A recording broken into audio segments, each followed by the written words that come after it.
예레미야 30장 전체적인 메시지 핵심은 포로가 돌아온다. 8절 표현에 의하면 이방 민족의 멍에를 매는 퍼포먼스를 했다 그랬죠. 꺾어버리리라. 해방된다는 것입니다. 오늘 두 가지 메시지 붙들겠습니다. 첫 번째는 11절까지인데 어두운 터널은 끝이 난다는 것입니다. 2절 보면 1절 2절인데 끝에 기록하라고 돼 있죠. 내가 내게 일러준 모든 말로 책에 기록하라. 왜 기록하는 것입니까? 순종하기 위해서. 그래서 요한계시록 1장 19절을 보니까 내가 본 것과 지금 있는 일과 장차 될 일을 요한에게 기록하라 이랬습니다. 왜 기록하라 그랬죠? 1장 3절을 보니까 이 예언의 말씀을 읽는 자, 듣는 자, 그리고 그 가운데 기록된 것을 왜 기록했어요? 지키는 자. 그러니까 기록이란 건 지킨다는 뜻이에요. 기록한 것을 지키는 자는 복이 있나니 이렇게 말씀이 나옵니다. 기록이란 건 뭡니까? 지키겠다라는 거예요. 그래서 우리가 어떤 말씀을 증거할 때 이렇게 받아 적는 거 있지 않습니까? 왜 적어요? 뒀다 뭐 하려고? 지키려고. 그죠? 흘려버리지 않겠다라는 것입니다. 그래서 몸에 하나님의 말씀을 새긴다. 그래서 그게 할례예요. 나중에 그게 형식으로 치우쳤지만 굉장한 거예요. 몸에 할례를 통해서 몸에 말씀을 새긴다라는 거예요. 그 정도로 철저히 지키겠습니다. 그게 할례의 의미고, 그 다음에 예레미야에서 제일 강조되는 것, 특별히 신명기의 말씀을 이어받아 하죠. 하나님 말씀을 종이에 새기는 게 아니라 마음에 새긴다. 그래서 신비에 새긴다. 신비. 신명기 6장 6절 보니까 오늘 내가 내게 명하는 이 말씀을 너는 마음에 새기고, 신명기에서 시작된 겁니다. 마음에 새기고, 또 이거를 예레미야는 나중에 뭐라 그래요? 마음에 할례를 받으라. 그러니까 마음에 새기는 겁니다. 마음에. 우리가 하나님의 말씀이 마음에 새겨졌는지 안 새겨졌는지 어떻게 알죠? 뭐 종이에 기록하는 사람 많이 있죠. 근데 마음에 기록한 사람 어떻게 알죠? 고난의 때를 보면 안다는 것입니다. 고난이 딱 오잖아요. 그러면 마음에 새겨놓은 사람은 말씀이 나와요. 마음속에서 나오는 거니까. 근데 말씀이 마음에 새겨지지 않은 사람은 자기 자신의 경험이 나오고 상식이 나오고 다른 사람의 조언이 나와요. 그래서 시시때때로 고난이라는 것은 우리의 믿음이 진짜인지 아닌지를 보여주는 중요한 시금석이 될 수 있다는 것입니다. 지금 어려움 당하셨죠? 뭐가 나와요? 말씀이 나오고 기도가 나오면 마음에 새겨진 거예요. 아, 내가 바른 방향으로 가고 있구나. 근데 어려움이 오면은 슬럼프에 빠져버리고 뭐 교회 떠나고 뭐 이런 사람들이 있죠. 그때마다 우리 느끼는 게 뭐였죠? 아, 저 사람 겉으로 볼 때는 굉장히 경건해 보였지만 마음에 말씀이 새겨진 사람이 아니었구나. 그죠? 그래서 그를 위해서 중보기도 해야 될 것이고, 또 하나는 나도 저런 오류에 빠지면 안 되겠다라고 하는 반면교사를 삼는 것이 꼭 필요하다는 것입니다. 우리 마음에 새긴 것은 언제든지 튀어나오게 되어 있습니다. 말로 튀어나오고 행동으로 튀어나오게 되어 있다라는 것입니다. 오늘 기록한 내용이 뭐예요? 하나님의 약속의 예언입니다. 3절을 보니까 중간쯤에 포로를 돌아가게 할 날이 오리니, 어떤 땅으로요? 조상에게 준 땅으로 돌아갈 날이 온다는 것입니다. 무슨 얘기예요? 고난이 끝이 난다는 것입니다. 우리가 아무리 어려운 가운데 놓여있다 할지라도 이렇게 말씀이 있으면요, 소망이 있기 때문에 이겨낼 수 있습니다. 시편 23편도 한번 보십시오. 사망의 음침한 골짜기를 다니고 있어요. 근데 마지막 6절의 소망, 내가 여호와의 집에 영원히 거하리로다. 그거 바라보는 사람이 사망의 음침한 골짜기가 그렇게 힘들겠어요? 힘들지 않죠. 소망이 있어야 돼요. 결국은 소망이 없다는 게 무서운 거거든요. 잘 보세요. 우리가 아무리 어려움이 있다 할지라도 하나님께 의탁하는 마음이 있다 그러면 하나님이 나를 푸른 초장과 그 쉴 만한 물가로 인도하신다는 걸 믿는다 그러면 왜 흔들리겠어요? 흔들림이 없겠죠. 우리 아기를 임신한 여자분들 보면 입덧하고 굉장히 어렵잖아요. 그래도 그분들이 참아낼 수 있는 이유가 뭐죠? 결국은 기쁨의 자녀를 얻겠다라는 그 소망이 있기 때문에 그런 거 아니겠습니까? 소망이 중요한 거예요. 그래서 위기 중에 꼭 붙들어야 될 게 뭐냐면 소망의 말씀, 하나님이 우리에게 주시는 말씀을 꼭 붙들 줄 알아야 된다는 것입니다. 제일 중요한 게 뭐냐? 아무리 어려워 보여도 하나님께서 우리에게 주신 약속이 있기 때문에 그건 반드시 이루어져요. 그래서 고난의 터널은 끝이 난다라는 것입니다.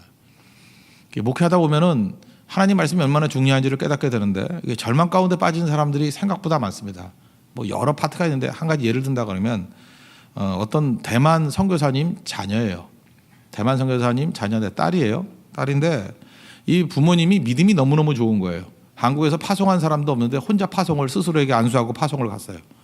그 자비랑 선교사 또는 옛날에 페이스 미션, 그래서 믿음의 선교, 그죠? 허슨 테일러 같이 뭐 그런 거죠. 조지 밀러 같이 그냥 아무 후원도 없이 간 거예요.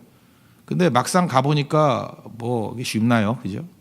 그래서 아버지도 뭐 이렇게 벌러 나가야 되고 어머니도 대만 남부 쪽에 그 공사판에 그 음식 날라주는 뭐 그런 거 하는 거예요. 그 집에 그 남동생하고 둘이 있고 너무너무 힘든 거예요. 그리고 이 아이가 항상 얘기하는 게 뭐냐면 대한항공 지사장 딸이 있대요. 자기 친구예요. 동갑이야 또. 대한항공 지사장 딸. 걔는 맨날 그 멋진 자동차로 학교까지 이렇게 데려다 주더라. 근데 자기는 거기도 못했다. 그리고 딴 사람들, 돈 있는 사람들 되게 이제 외국인 학교 다니지 않습니까? 외국인 학교. 근데 외국인 학교도 못 간 거예요. 그러니까 대만 학교에 그냥 들어가고 일반 공립학교에. 그러니까 약점이 아니죠. 오히려 나중에 보면 대만 학교 다니니까 중국어도 훨씬 잘하고 유리한 건데 정서가 완전히 메말라 있는 거예요. 너무너무 핍박당하고 거기도 또 차별이 있대. 외국인에 대한 차별. 그래서 그런 어려움을 당하고. 그러다 보니까 멀쩡하지 않아요. 이렇게 말할 때마다 상처가 있어가지고 막 거칠게 튀어나오고 어려움이 있고. 그때 그 유학생들 집회 이런 게 있었거든요. 있고 난 다음에 밤에 이제 쓸데없는 얘기를 한 거죠. 상담할 사람 오십시오. 근데 그런 말을 내가 왜 했는지, 그죠? 그런 말을 하면 안 되는데 이게 충동에 의해서 거의 그때는 뭐 그때 젊었을 때니까 이렇게 뜨겁잖아요, 그죠? 그래서 오면은 될 줄 알고. 근데 이 삐딱이가 왔어요. 왔는데 5시간 정도 얘기를 했습니다. 잠을 못 잤겠죠, 거의 5시간 정도. 그런데 4시간 50분을 걔가 떠들었어요. 한 10분 얘기했던 것 같아요. 저도 이게 목사니까 말하는 거에 밀리지 않는데 밀렸어요, 그날은. 그죠? 이렇게 쭉 얘기를 하는데 얼마나 어려운지 모르겠어요. 제가 기억나는 얘기는 그거였습니다. 딴 건 모르겠고 그때 당시에 이제 뭐 지미 카터가 했던 얘기 뭐 이런 것들 많이 얘기해 줬거든요. 그래서 언제까지나 지속되는 터널은 없다. 그죠? 터널은 한번 들어가면 어서 묵상하지 말고 그냥 빨리빨리 앞으로 전진하면 끝난다. 끝이 나지 않을 것 같은 터널. 아무리 긴 터널도 끝없는 터널이 어딨냐. 반드시 끝이 난다. 그죠? 그러면서 그 예레미야 시대 때의 이 말씀, 암울한 상황 속에서의 이 말씀들, 또 에스겔의 환상들 뭐 이런 거를 설명을 해줬습니다. 어두운 터널 속에서 끝날 것 같지 않지만 반드시 끝이 난다. 찬란 날이 올 것이다. 그때 이게 이제 위로를 받았는가 봐요. 그죠? 뭐 말씀 때문에 위로 받고 또 하나는 자기 속의 것을 다 토로했으니까. 그 다음날 아침에 이런 얘기했던 게 기억이 납니다. 전 지금도 그 말이 제일 멋있던 것 같아요. 그 목사님, 내 인생의 어두운 터널이 끝나는 날 목사님을 기억하겠습니다. 그 말이 참 기억이 나요. 내 인생의 어두운 터널이 끝나는 날. 그리고 좀 쉬더라고요. 난 선물을 준다 그런 줄 알았어요. 그랬더니 목사님을 기억하겠습니다. 사실은 선물보다 훨씬 더 중요한 거죠. 기억하겠습니다. 진짜 기억했어요. 기억하고 그때 얘기를 제가 여러 사람들 앞에서 반복적으로 몇 번이나 얘기하고 진짜 인생에서 도움이 됐다고 하는 것을 그 부모님께로부터 들은 적도 있습니다. 그게 중요한 거예요. 말씀이에요. 그러고 난 다음에 이제 한 번쯤 더 연락이 왔는데 이제 서울에 와 있어요. 왔는데 이렇게 사역을 하다가 뭐 길게 쓰지도 않아요. 근데 그 말이 제게 진짜 응답같이 보였어요. 목사님, 인생이 꼭 어둡기만 한 것은 아니군요. 한 줄이에 딱. 자기 딴에는 굉장히 농축해가지고 준 감사의 표현이죠. 인생이 어두운 줄 알았더니 어두운 것만은 아닙니다. 지금은 실제로 이제 굉장히 밝은 인생을 살아가고 있고 의욕적으로 사역을 하고 있습니다. 그거예요, 바로 하나님 말씀 붙들고 터널은 언제나 끝난다는 거예요. 영원히 계속되는 터널은 없다. 이걸 붙들어야 된다는 것입니다. 5절 6절 이런 데 보면은 뭐 이런 얘기가 나오죠. 남자는 그 해산 안 하잖아요. 근데 남자조차도 해산하는 고통을 느끼듯이 이렇게 환란의 고통이 있다라는 거예요. 그러니까 이게 상상도 못할 고난이 상상지 못할 사람에게 임했다라는 표현을 지금 쓰고 있는 거예요. 엄청난 고난이 온다는 거예요. 그러나 하나님께서 그 환란에서 구하여 주실 것이다. 이게 약속이에요. 6절. 그래서 7절의 약속이에요. 구원해 주실 것이다. 여러분 중요한 게 뭐냐 하면 많은 사람들이 좌절하고 널브러지는 이유가 무엇입니까? 이 고난이 끝나지 않을 거라 그래서 고난에서 쓰러져요. 오늘 중요한 메시지인데 우리가 쓰러질 때 고난에서 쓰러지면 안 되고 구원에서 끝내야 돼요. 여러분 잘 되는 사람과 못 되는 사람의 특징이 뭐냐면 어떤 사람은 지쳤을 때 쓰러져요. 근데 되는 사람은요 지쳤을 때 다시 일어나서 승리하고 쓰러져요. 차이점은 그거예요. 이기고 쓰러져요. 제가 그 이타주의자와 이기주의자의 차이점이 있다 그랬죠. 이타주의자는 예를 들어 등산을 간다 그러면 자기가 아니라 상대를 배려해요. 그래서 막 가다가 상대가 너무너무 힘들어하면 그때 쉬어요. 상대가 어려울 때 쉰다고. 그러니까 이타주의자잖아요. 그러니까 쉴 때 상대가 어려울 때 쉬니까 상대는 번아웃 돼 있고 나는 약간이라도 힘이 있을 거 아니에요. 그러니까 이타주의자는 항상 승리하는 거예요. 언제나 싱싱해 보이고. 이기주의자의 특징은 뭐예요? 다른 사람 아무도 쳐다보지 않아요. 내가 어려울 때 쉬어요. 내가 어려울 때 말을 해요. 내가 어려울 때 도움을 요청해요. 그러니까 이 사람은 죽을 때까지 어려운 거예요. 죽을 때까지 남 요청만 하는 거예요. 죽을 때까지 남 도와줄 힘이 없는 거예요. 왜냐? 이기주의자니까. 고난도 마찬가지예요. 고난의 때 자기 자신으로부터 벗어나야 될 필요성이 있는 게 뭐냐면 그게 살 길이에요. 나한테 집중하면 안 돼요. 내 문제에 집중하면 안 돼요. 내 형편에 집중하면 안 되고 주님 바라보고 이웃 바라봐야 돼요. 그러면은 절대 고난에서 끝나지 않아요. 너무 힘드니까 거짓 선지자들이 왔을 때 그 얘기 들었죠. 2년 만에 끝난다. 뭐 고난 길지 않다. 그런 메시지에 귀를 쫑긋하는 이유가 뭘까요? 왜 귀에 듣기 좋은 메시지에 쫑긋하는 이유가 뭘까요? 자기를 사랑하기 때문에 그래요. 그게 내가 빨리 고생해서 벗어나는 길이거든. 진짜니 아니니는 아무 관계 없어요. 그게 자기를 사랑하니까. 근데 하나님의 입장에서 하나님의 뜻을 구하는 자는요. 그런 거에 듣지 않아요. 이게 하나님께로서 왔는지를 확인하죠. 그렇다 그러면 내 귀에 듣고 싶지 않은 얘기를 할지라도 그 말씀을 붙든다는 것입니다. 그래서 결론적으로 그는 구원의 자리에서 끝을 내요. 여러분 잊지 마십시오. 언제나 끝을 낼 때 실패로 끝내지 마십시오. 전 그래요. 어떤 사람이 이게 사역을 하다가 너무 지쳐서 못하겠습니다. 그럴 때 꼭 이해를 들어요. 너는 끝내는 거 좋다. 뭐 이제 그만해도 괜찮다. 근데 지금은 아니다. 왜냐? 지금 끝내면 넌 실패자로 끝나는 거야. 이게 한 번으로 끝날 줄 아냐? 너 언제나 인생은 어려움이 오는데 어려울 때 끝내는 사람은요. 그 다음도 어려울 때 끝내요. 그 다음도 어려울 때 끝내요. 그 사람은 뭐라 그러는지 알아요? 실패자라 그래요.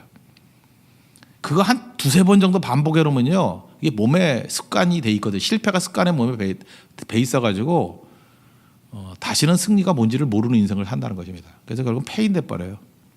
근데 처음부터 아무리 어려움이 있다 할지라도 거기서 끝내면 안 돼요. 주님의 구원을 바라보고 승리한 그 자리에서 끝을 내야 돼요. 이스라엘에게 주시는 말씀이 그예요. 약속 붙들고 지금 아니야. 끝내는 것은 승리로 끝을 내야 돼. 최후 승리 얻을 때까지. 구원 받을 때까지. 그게 우리에게 중요하다는 것입니다. 오늘도 여러분들 이렇게 눌려 있고 힘든 성도들 계십니까? 지금 끝날 때 아닙니다. 주님 붙들고 좀 더 가십시오. 반드시 멍에를 꺾어버리고 구원의 날이 있을 것입니다. 그때 찬송으로 끝낼 수 있는 우리 하나님의 거룩한 백성 되기를 바랍니다. 두 번째는 이제 12절부터 24절까지 말씀의 내용인데 이걸 이렇게 설명합니다. 하나님의 선하심을 믿으라는 거예요. 우리 선한 목자, 하나님은 선하시다. 이게 잘 이해가 안 가면요. 로마서 8장 28절 말씀 한번 되겠죠. 합력하게 선을 이룬다. 이 선이라는 게 뭐냐면요. 이런 거예요. 오늘 12절 13절 보니까 너희는 불치병에 걸렸다. 보세요. 상처에 약도 없고 처방도 없다. 얼마나 절망적인 얘기예요. 그죠? 이제 끝났다. 그러지 않습니까? 그런데 이렇게 끝났다 그럴 때도 지금 내용이 뭐냐면 주님의 약속 붙들면 일어선다라는 거예요. 이게 무슨 얘기냐면 상황과 약속이 충돌했을 때 얘기예요. 하나님께서 내게 그냥 보랏빛 꿈을 주는데 내 상황은 지금 불치병이에요. 그리고 주변 사람들이 너는 이제 죄 때문에 넘어졌다. 그래서 불쌍히 여기는 자도 조롱하는 모습들. 이 현실과 약속이 너무 괴리감이 있거든요. 그때에 꼭 붙들어야 될 게 뭐냐면 하나님의 선하심을 믿어야 된다는 거예요. 토부, 하나님의 선하심 이걸 믿어야 된다는 것입니다. 여러분 믿음이라는 건 1차적이래요. 하나님이 능력의 하나님이라는 거. 만군의 하나님, 그래서 어려운 상황 속에 나를 건져내시는 하나님. 그게 믿음의 1차예요. 근데 그거보다 더 깊은 믿음이 뭐냐 하면 하나님의 선하심에 대한 믿음이에요. 그러니까 하나님의 선하심에 대한 믿음은 뭐냐면 하나님은 무조건 옳다예요. 하나님은 나에게 좋은 거 주신다는 거예요. 하나님께서 나에게 최종 승리를 주신다는 거예요. 그러니까 중간 내용 블랙박스는 몰라도 하나님께 내게 가장 좋은 거 주신다는 거예요. 내게 지금 징계를 주셔요. 고난을 주셔요. 이유는 몰라요. 근데 이것도 유익이라고 믿는 거예요. 그게 하나님의 선하심을 믿는 믿음의 태도라는 것입니다. 그래서 이게 절정의 믿음이거든요. 내 시간은 지금 끝냈으면 좋겠어요. 근데 하나님의 시간이 있죠. 하나님의 시간이 옳아요. 그게 하나님의 선하심을 믿는 거예요. 내 계획이 있죠. 근데 하나님의 계획이 또 따로 있어요. 하나님의 계획이 옳아요. 이것이 하나님의 선하심을 믿는 거예요. 내 스케줄이 있죠. 하나님의 스케줄이 있어요. 하나님의 스케줄이 옳다라고 믿는 거예요. 내 뜻이 있죠. 또 하나님의 뜻이 있죠. 하나님의 뜻이 내 뜻보다 훨씬 옳다는 걸 믿는 거예요. 그걸 뭐라 그래요? 하나님의 선하심을 믿는다. 그래서 선하신 목자 그럴 때 그게 뭐예요? 무조건 옳으신 주님. 선하다는 건 그거예요. 주님이 옳다라는 거예요. 주님이 맞다라는 거예요. 그게 주님께서는 우리에게 좋은 거 주신다는 거예요. 그게 하나님이 선하다 하는 것에 대한 뜻이라는 것입니다. 그 선하심을 믿는 것에 한 걸음 더 나아가서 절정의 믿음은 뭐냐면 주권에 대한 믿음이에요. 하나님이 절대 주권에 대한 믿음. 그래서 여러분은 능력에 대한 믿음, 하나님의 능력이 있으신 분이다. 이게 대단한 믿음이 아니에요. 이건 초보 믿음이에요. 초보 믿음. 그 다음에 어때요? 그 다니엘 같은 믿음이 있는 거예요. 그래서 맨날 나오는 얘기가 있죠. 살든지 죽든지, 그죠? 되든지 안 되든지. 다니엘의 친구들은 뭐라 그래요? 풀불에 들어갈 때 그리 아니하실지라도. 이게 하나님의 선하심을 믿는 거예요. 우리는요, 이게 뭐 하면은 항상 잘 되기만 할 것 같이 보이죠. 히브리서 11장을 보세요. 믿음 가지고 승리한 부분도 있지만 믿음 가지고 죽은 예도 많아요. 근데 그게 믿음이라 그러는 이유가 뭐예요? 그게 하나님의 선하심을 믿는 거예요. 죽어서 일하는 사람이 있고 살아서 일하는 사람이 있어요. 예수님 제자 가운데 야고보는 처음으로 죽어서 일을 했고 요한 같은 사람은 90세가 넘을 때까지 살아서 일을 했어요. 다 하나님은 선하신 거예요. 그러니까 이런 사람은 원망이 없겠죠. 그죠? 하나님의 뜻 안에서 쓰임 받는 종이 된다는 것입니다. 선교사들 사례를 보시면 다 성공하는 거 아니에요. 토마스 선교사 같은 사람은 우리나라 와가지고 대동강에서 오는 날 죽었잖아요. 그렇지만 그 사람을 통해 가지고 뭐 복음 전도됐다는 얘기 여러 번 들었잖아요. 그게 실패가 아니라니까요. 그게 하나님이 선하신 하나님이에요. 선하신 하나님. 제가 인도네시아 선교사님을 한 분 알고 있는데 제가 초창기에서 목사들 초창기 때 91년인가 그때 가서 뵀어요. 그 조 선교사님이신데 지금은 이제 은퇴하셨죠. 제가 충격을 받았던 게 뭐냐면 사모님을 꼭 모시고 나오더라고요. 나와서 이렇게 식사를 같이 하는데 사모님이 이상해요. 알고 봤더니 이게 우리가 식으로 얘기하면 이제 머리가 돈 거예요. 정신병. 그러니까 오지에 들어가서 선교사님이 이제 강단이 있고 막 이런 분이니까 혼자 뛰어다니고 하는데 사모님은 너무너무 외로운 거예요. 그러니까 3년 동안 아무도 못 만난 적이 있대요. 사람도 없고. 그리고 뭐 사역이 바쁘고 바쁜 게 정도가 아니라 사람이 없어요. 한국 사람이. 그죠? 그리고 교류도 안 되고 그러니까 이게 압박이 너무 심해져 가지고 그 사모님이 견디지 못한 거죠. 제가 근데 그 선교사님은 좋은 게 뭐냐? 숨기지 않아요. 그냥 그 사역의 결과라고 보는 거예요. 이렇게 하면서 하나님께서 이걸 주님께 드린 제사다, 제물이다. 근데 뭐 그 누구보다도 강력하게 사역을 했던 분 중에 한 분입니다. 뭐 이름만 얘기해도 다 아시는 분이에요. 여러분 인생이 그죠? 그분 살든지 죽든지 병들든지 병들지 않든지 그 어떤 상황 속에서든지 하나님의 선하심이 있다는 것을 믿는 거 이게 귀중한 거죠. 욥을 보세요. 욥이 42장에 보면 욥기 42장에 보면 다 회복이 돼요. 뭐 재산도 회복되고 다 회복이 돼요. 근데 회복이 됐다 그래서 뭐 다시 원점 이상으로 돌아온 겁니까? 그 아픔과 상처는 다 가지고 있는 거예요. 그걸 통해서 하나님의 선하심을 이루는 거예요. 그래서 옛날에는 내가 귀로만 들었는데 이제는 눈으로 주를 봅는다고 42장 5절에 나오잖아요. 한번 보세요. 아내가 떠나갔어요. 그 아내가 마이너스 1이 됐는데 또 하나 아내가 생겼어. 그러면 그게 회복된 거예요? 무슨 소리인지 몰라요? 1번 아내가 떠나갔어. 그래서 그 없어져 버려 딴 아내 얻으면 그게 회복이 된 거예요? 그 상처는 그대로 있는 거지. 아내라 그러니까 잘 시대감이 하는 거예요. 자녀 10명이 죽었어요. 그때 하나님 또 10명의 자녀를 줬어요. 그럼 본전이에요? 여러분 그렇게 할래요? 자녀 하나 낳는데 하나 죽여버리고 하나 더 남은데 그럼 본전이에요? 아니에요. 자녀는 하나하나가 영원한 내 자녀잖아요. 욥은 상처를 가지고 있는 겁니다. 있는 건데 그 상처 속에서 뭘 받냐면은 자녀가 있고 없고 재산이 있고 없고의 문제에서 넘어가는 거예요. 내가 하나님을 만나 뵀다고. 그게 욥의 믿음이에요. 우리 믿음도 마찬가지입니다.